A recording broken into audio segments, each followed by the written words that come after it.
Welcome back to Mystara, which, considering the last video was just put up yesterday, that isn't much of a break, but I don't like to fall behind on projects, and I'm already jumping into the videos. So today I'm covering all three of the monster books, AC9 Creature Catalog, the reprinted Creature Catalog from the extremely short-lived DRM series, and the second edition Monstrous Compendium Mystara. I'm not going to go through each monster. I've already given my favorites in an earlier video, but more on the books themselves and what makes a monster Mystaran. So I know what you're thinking. 3 monsters in a single video? Are you mad? No, I'm Mr. Welch, and today we're talking monsters. First up chronologically was the AC9 Creature Catalog, which was the second Mystara book put out by TSR UK after Night's Dark Terror, which both were produced in 1986. TSR UK is famous for making the Fiend folio for first edition, which was renowned for having so many weird monsters that TSR had problems working them into adventures. However, the Brits learned their lessons, or at least realized Mystara embraced absolute gonzo monsters, and the Creature Catalog didn't cause the same kerfluffle as the folio did. Granted, the folio today is praised for its highly imaginative bestiary, but back in its day it was just known as the Weird Monster Manual. So back in '86, at the height of BECMI, TSR decided to give Mystara its own monster manual, best known as the green cover. You can tell it's British because it keeps up with the British tradition of adding unnecessary letters to the end of the word, which is the UE in catalog. The cover art is Keith Parkinson, who did some of the most iconic TSR art. It's hard to believe he's not better known. Google him, you'll recognize his style immediately. Of special note, the cover features a human, a dwarf, and a gnome going into a dungeon, but gnomes wouldn't be a playable race for another 3 years with Top Ballista's release. The book was put together by Graham Morris, Phil Gallagher, and Jim Bambra, who were pretty much the TSR UK at the time. The book is broken up into sections rather than the traditional straight alphabetical order that every other monster manual had. It sorted the monsters into 6 categories: humanoid, conjured, which included constructs, undead, animals, monsters, and low-life, plants and unintelligible creatures, not people who talk through the movies. There's a foreword from Frank Mincer suggesting ways to run a balanced encounter by taking into account all the special abilities the creatures have, something that is sorely missing from 5th edition because the CR challenge rating system doesn't work. Seriously, single creatures have, no matter how big and bad they are, become punching bags in 5th edition if they roll crap on their initiative. At least Horde, you can take several of them out and they can still fight back. I miss the old days of one hit, one kill on mooks instead of having to go through 3 rounds on each hobgoblin because they got 20 hit points each and an armor class to match. People want fast-moving combat, not slogging it out with some hard-to-hit damage sinks. They can take down a party member on a decent hit each round, and that's serving as a mook. If you want faster combat, stop making mooks take forever to die. Also, randomize hit points so the players don't know exactly how many hit points a monster has and can plan accordingly. If you know the orc has 2 hit points left and the other is untouched, then the wizard's only going to waste 1 magic missile on the wounded guy, even though the character shouldn't know that. It's hard not to metagame when it becomes obvious what the magic numbers are. If every orc has 15 hit points, then the players can keep track of what it's going to take to bring each one of them down. Orcs have 2d6 plus 8 hit points, so it's a range of 10 to 20 hit points. Never use the average. Just do not use the average. It doesn't take any amount of time to roll hit points, and if you're the DM, you're going to have 30 spare d20s anyways. Just keep track of each orc on a different d20. Use those spin down dice that WotC gives you for playing magic that you don't roll to actually hit because there's no range variation. Players will laugh when a 10 hit point orc dies in a single hit, but they're going to start to worry when they hit another one for 15 and he doesn't drop.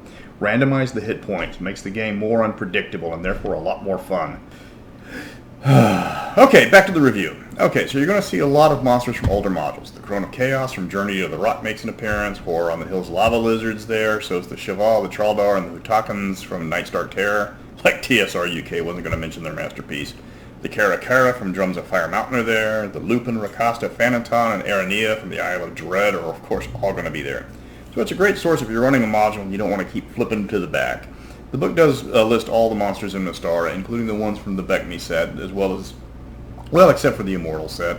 The book breaks down the monsters by habitats and alphabetically as well. It does include the Lost World as a habitat, which is a break from the old monster manual settings because Mystara loves its dinosaurs, and more specifically, it loves its megafauna. More than any other setting, Mystara loves paleolithic mammals. It gives us the woolly rhino, the grangary, the megatherium, and so you can have giant sloths and rhino-giraffe hybrids running around. But they never gave us the Glyptodon. If I'm going to be running a Vestlander Berserker with a greatsword going from town to town fighting evil, nothing says do not mess with me than riding into town on an armadillo the size of a Volkswagen Beetle. Why they never included the Glyptodon is beyond me. Alright, so if you want to get a copy of the book, it's about $40 online. The PDF is $5. It does have monsters unique to it that never appeared in any other book, but it's also missing quite a few monsters that will appear in the DRM catalog. So the books aren't just reprints of each other. There are a few noticeable differences in the monsters in each. If nothing else, pick up this one to read. Just pick up both of the catalogs. Okay, so skip forward to 1993. Beckme is struggling. Gygax is long gone. TSR starting to have its game world glut at this point. The Rule Cyclopedia was released in a valiant but vain effort in order to save the line. To supplement it, TSR revises the creature catalog into the red cover. Sadly, this only delays the inevitable, but it does give us a few more monsters than the green cover. We lose 12 monsters in the transition. Of note, the extremely underutilized sci-fi baddies, the Ord, the absolutely terrifying Bodendruger, or the Leveler, or the Floor Printer, if you speak German, and decimates the undead section with 6 baddies getting cut. It does add 18 monsters, mostly dinosaurs and megafauna. Seriously, did somebody at TSR have a minor in paleolithic studies? I mean, I'm not complaining, I find megafauna fascinating, but it's odd that they are mostly isolated out inside of a single game setting. So John Nephew compiled the red version of the book, and the cover art is Jeff Easley. You'll immediately notice that it's beefier with over 20 additional pages. There's only a net 6 more monsters than the green cover. Some monsters do get a lot more background than the green book. The Cysthic, for example, goes from a few paragraphs to a full page. The rest is added by an increased font size, which I will admit it makes it an easier read. The book goes back to the straight alphabetical layout, ditching the classification method. It's easier to find monsters, but if you're looking for a certain type for a certain environment, you got to rely on the charts in back. The book is about 90% the same as the green cover. You gain about 20 monsters and get some expanded rules on the older ones, but you lose a good chunk of the undead as well as some of the more memorable beat sticks from the old days. You can get a good copy for about $30 online. There's a POD copy available, but apparently the scan was terrible, so the book players got came out really blurry. The PDF is always an option, of course. So let's skip ahead to 1994. After a futile attempt to save regular D&D, Mystara is transported to 2nd edition, and we get the Monstrous Compendium. The book is now full color, but the number of monsters is shaved by half. There's quite a few new monsters, like the Elementals of Law and Chaos, which actually did contribute to Mystara's rather woeful extraplanar menagerie, and baddies dropped from the red book, like the Sacral and the Hub Scene, make a return. The good and evil access is added to many of the monsters, which gives you insights into a lot of the monsters as well. Granted, this is after the Gazetteer series has run its course, and the background of the now tragic Nagpie and the curse is, further explained. So you've got some monsters you thought were evil, were just chaotic neutral, and you got some monsters that you thought were good guys, are actually lawful evil. And of course, this is to be expected when you go from 3 alignments to 9 alignments. Of course, now the Nagpie and the Forgotten Realms are generic, chaotic, evil bad guys, because Forgotten Realms gets to take the best from everybody else and make it their own, and the other settings just get to sit and watch.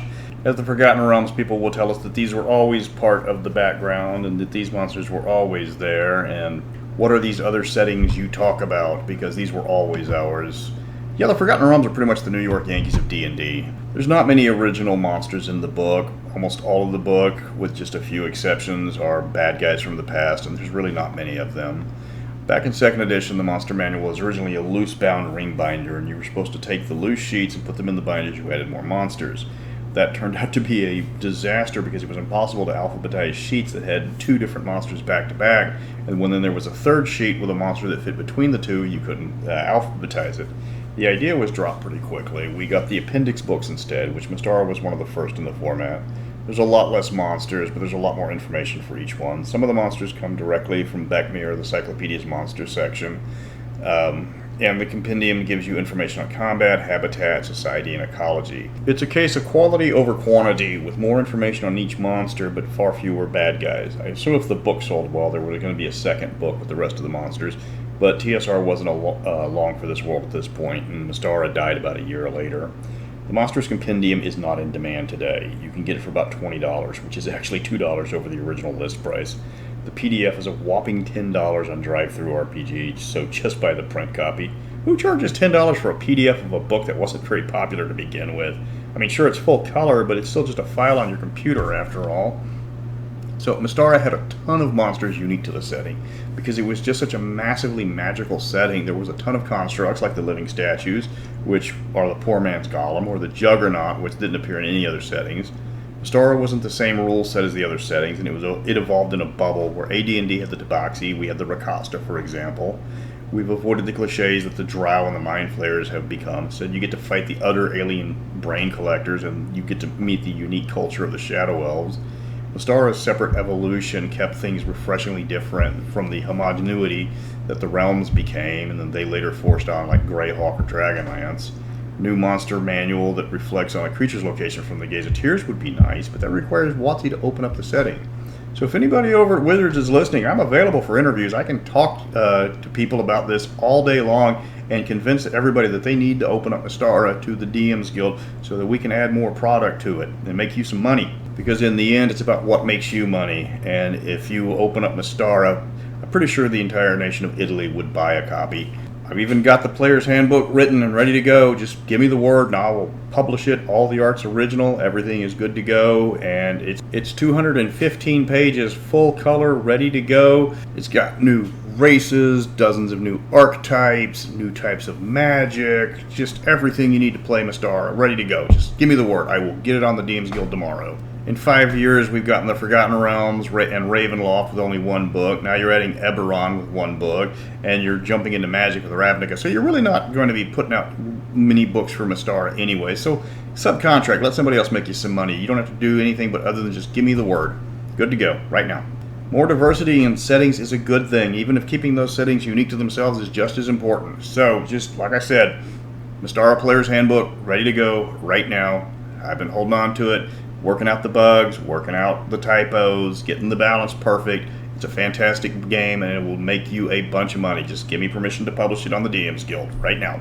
So, Mystara and monsters haven't seen much time outside the setting. We've got about 200 monsters in the setting, but subtract about 50 of that's based on real-world creatures like the dinosaurs and the megafauna that I've been talking about. The Black Ball and Brain Collector were revised in 3.5's Epic Level Handbook, with the Brain Collector getting a massive boost. It's a terrifying monster. You need it to threaten more than just low-level parties. And them upgrading it to threaten, epic-level parties was a good thing. The Nagpa was stolen away to 5th edition, where the cursed creatures are turned into schlock bad guys for the Raven Queen, like I've mentioned earlier. The Choker and Frost Salamanders have become staples of different rule books now, and the Nightshade even made it into the Neverwinter Nights video game. And there's more than a few that broke out, but they are few and far between.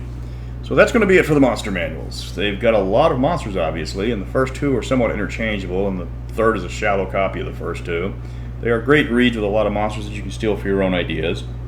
You can pick up all three for less than $100, and our monsters are weird enough that your players are not going to know what to expect.